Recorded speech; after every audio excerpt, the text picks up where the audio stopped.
ایک بار تمہارے ابا مجھ سے کہنے لگے،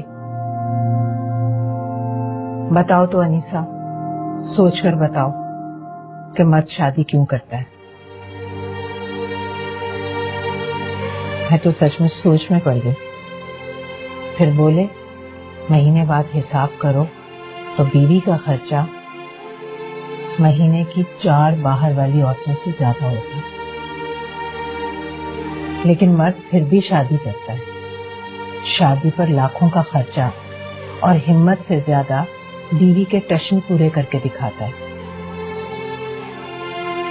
اس کے لیے چھت ڈھونڈتا ہے، اس کے آرام کے لیے جتن کرتا ہے، دھوپ میں کڑتا ہے، محنت کی بھٹی میں جلتا ہے۔ کبھی ضرورت پڑے تو اس کے لیے کبھی اپنی انا بیچ دیتا ہے اور کبھی اپنی چمڑی بیچ دیتا ہے۔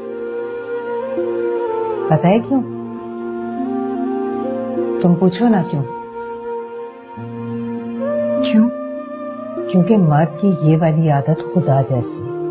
اب دیکھو نا، خدا کو کیا ضرورت تھی اربوں خربوں انسان پیدا کرتا اور پھر ان کے کھانے پینے رہنے سہنے کی چیزیں مہیا کرتا، لیکن شاید ضرورت تھی اسے۔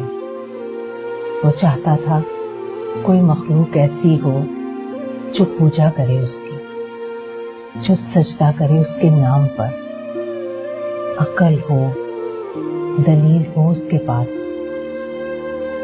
اور پھر جتنی کوئی پوجا کرے گا اتنا ہی خیال رکھے گا اس کا۔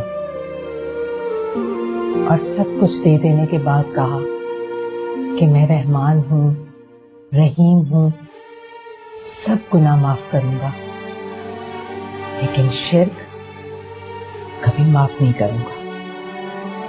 تو بیٹا، خدا نے اپنی یہی عادت مرد کے خون میں ڈال دی۔ جس طرح اسے اپنی مخلوق سب سے زیادہ پیاری ہے نا، اسی طرح ہر اچھے مرد کو اپنی بیوی سب سے پیاری ہوتی ہے۔ وہ خدا نہیں ہے، لیکن خدا کی طرح اس کے لیے سب کچھ کرتا ہے یا پھر کرنے کی کوشش کرتا ہے، حتیٰ کہ اس کی غلطیوں اور کوتاہیوں پر رحمان اور رحیم بن جاتا ہے، لیکن اس کا شرک کبھی معاف نہیں کرتا۔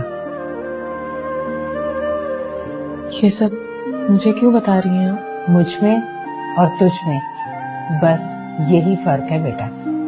میں نے تمہارے ابا سے یہ نہیں پوچھا تھا کہ یہ مجھے کیوں بتا رہے ہو تم۔